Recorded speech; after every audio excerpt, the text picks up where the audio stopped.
السلام عليكم خاوتي، ان شاء الله تعيدوا بخير وعدكم مبارك وكل عام انتم بألف خير، واتم الله فرحتكم واقر عينيكم بنصر امتكم. ان شاء الله تعيدوا بألف خير، واللي ما ذبحش كبش نورمال خاوتي عام الجاي وربي يفرج علينا ان شاء الله. حبيت نعيد عليكم، هذا الفيديو نخدمه قبل العيد، ان شاء الله يعجبكم الفيديو ونخليكم مع الفيديو.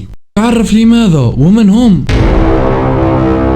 قوم لا يدخلون لا الجنة ولا النار، قوم استووا في سيئاتهم وفي حسناتهم، قوم ملقبون بأهل الأعراف. السلام عليكم ورحمة الله تعالى وبركاته. خوتي خياتي، رجعنا لكم فيديو جديد، ان شاء الله تكونوا ملاح وطيبين. ان شاء الله راح نتكلموا اليوم على أهل الأعراف، القوم الذين لا يدخلون لا الجنة ولا النار. نتمنى ان الفيديو يعجبكم، ما تنسوناش اللايك والابوني في لاشين، وما تنسوش تفعلوا زر الجرس باش يلحقكم كل جديد، فضلا ليس امرا. وننتقلوا على الفيديو. البداية، هذا القوم يسموهم بأهل الأعراف، والأعراف هو مكان بين الجنة والنار ويسمى بالأعراف، وهو سور عالي يطل فيهم أصحابهم على أصحاب الجنة والنار. وأغلب الأقوال يقولون أن استوت حسناتهم مع سيئاتهم، فلا يدخلون لا الجنة ولا النار. لكن هذو الناس عدوا الصراط المستقيم، يعني عندهم نور. هذو القوم ما كفار ما منافقين، يعني عندهم من جهة الجنة ومن جهة النار.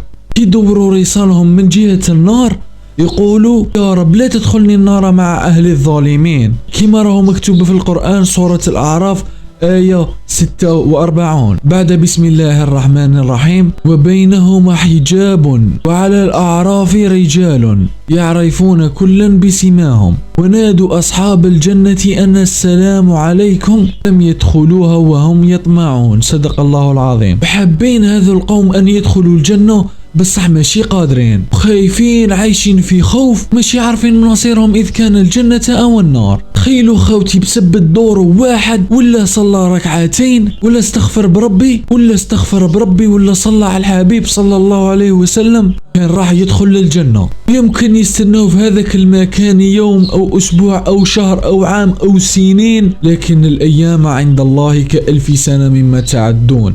تخيل في روحك انك تشوف في الجنة او في النار، ولكن ماكش عارف قاع المصير تاعك اذ كان الجنة او النار. ما كان حتى حاجة صرحت كيف حيكون مصيرهم.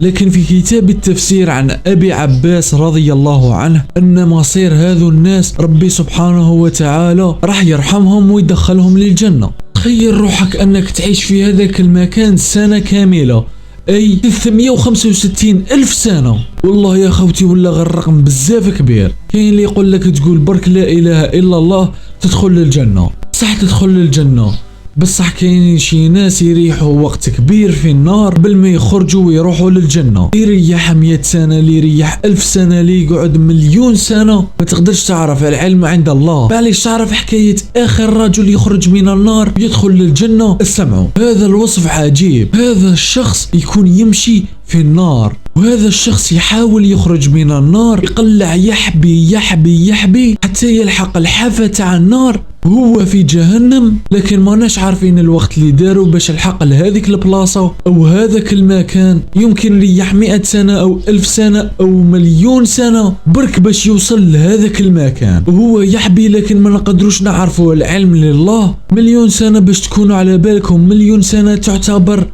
قليلة بزاف للخلود. الخلود تعرف شمعناتها الخلود؟ الخلود معناتها حتريح للأبد في هذيك البلاصة. مليون سنة تعتبر قليلة بزاف بالنسبة لها. وشمال قليلة ما تقدرش كاع تكومباريها بين الخلود ومليون سنة. شغل ما للأبد وحدة للأبد والأخرى تعتبر قليلة بزاف. وشمال قليلة بزاف ما تتقارنش كاع معاها. المهم كي يخرج هذا الشخص من جهنم يبدأ يخزر في جهنم ويقول ربي عطاني حاجة ما عطاها لحتى واحد من العالمين. يعني أن هذا الشخص راهو يشوف في روحه في نعمة. وش بيه كان عايش في جهنم، في هذاك المكان ما كان حتى لحظة تاع راحة. على جل هذه شاف روحه أحسن واحد، وقاعد يتنعم ويشوف في يمينه يصيبها قاع نار، ويتلفت ثاني في يساره ويشوفها قاع نار. ودعا ربه وقال يا ربي اصرفها عني. قل له إذ أعطيتك هذا الشيء هل راح تطلبني مرة أخرى؟ قل له خلاص يا رب ما راح أدعيك مرة أخرى وما راح نطلب حتى حاجة. يصرفه الله عز وجل عن النار. بعدها الشخص هذا يشوف شجرة هناك تحتها نهر وفيها ريح، يعني المكان هذاك اللي هو يشوف فيه مكان فخم وأحسن من المكان اللي عايش فيه. فيها نهر جاري وفيها ظل يمكن أن يستظل فيه. ما قدرش هذاك الشخص يتحمل واستدعى ربه وقال انقرني إليها لأستمتع بظلها وأن أستنسم هواءها وأشرب من مائها. فقال يا عبدي ما غدرك عن وعدك؟ قلت ماكش حتطلبني مرة أخرى، وش ترى كيفها طلبتني؟ يقول له وش ترى كيفها طلبتني وك حاب تقعد تحت شجرة؟ يقول له يا ربي لا تجعلني أشقى خلقك. فيقول ربي عز وجل انقلوه لهذه الشجرة. فنقالوه للشجرة. فجأة وهو في هذاك المكان طلع له شجرة أكبر من شجرته وفيها ظل أكبر من ظله والمكان أكبر من مكانه، المكان أحلى من الشجرة اللي هو فيها. فسكت وحشم باش يطلب الله مرة أخرى لأنه وعده بأنه لن يطلبه مرة أخرى، لكن ما قدرش يصبر وما قدرش يشد روحه ويشوف بعينه هذاك الجمال وبدا يدعي الله عز وجل. فيقول له أنك وعدتني وقلت لي ما راكش حتناديني مرة أخرى إذا جبتك لهذه الشجرة، وقلت لي جيب لي لهذه الشجرة وخلاص. فيقول له العبد هذه الشجرة وخلاص، هذه الشجرة وخلاص. قل له هذه الشجرة وخلاص، هذه الشجرة وخلاص، من هذه ما رانيش حنطلب حاجة أخرى، برك هذه الشجرة يا رب. فينقل العبد هذا إلى الشجرة الثانية، يولي يشوف روحه في مكان حتى واحد منعم به هو ولا في الآخرين، يولي يشوف روحه في نعمة أن حتى واحد ما تنعم بها. يزيد يشوف شجرة قدام باب الجنة، لكن يحشم العبد لأنه وعد الله أن هذه آخر شجرة ما راهوش حيطلب شيء بعدها. لكن إنسان كيشوف هذا النعيم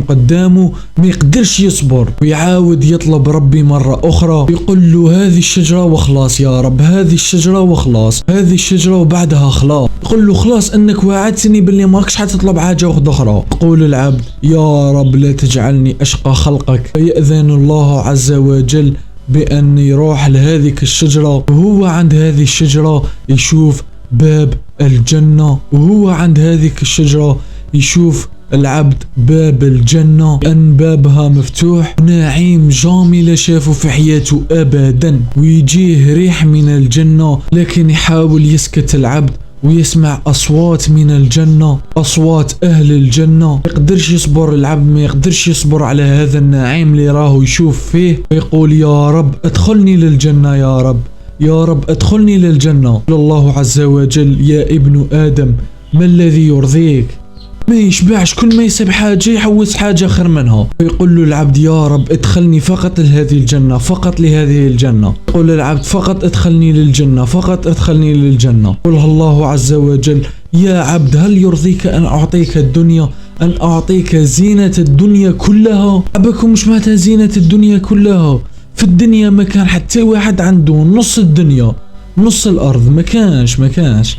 هذا الله يعرض على أقل أهل الجنة، يتسمى كيف راح تكون الجنة، وهذا أقل واحد حيأخذ الجنة. فيقول العبد يا ربي ملكوها أصحابي أتستهزئ بي أنت رب العالمين، وقال أعطيك 100 ضعف من ذلك من شدة الفرحة. قال العبد أنا ربك وأنت ربي، وأخطأ من شدة الفرحة. وضحك هنا الله عز وجل وأدخله الجنة. وهذا كان أضعف نعيم في الجنة. بون خوتي لحقنا الله فاتح الفيديو، ان شاء الله يكون عجبكم الفيديو. ما تنسوناش اللايك والابوني في لاشين، وما تنسوش تصلوا على الحبيب صلى الله عليه وسلم. واسأل الله العظيم ذو العرش الكريم ان ينفعنا بما سمعنا، والسلام عليكم ورحمة الله.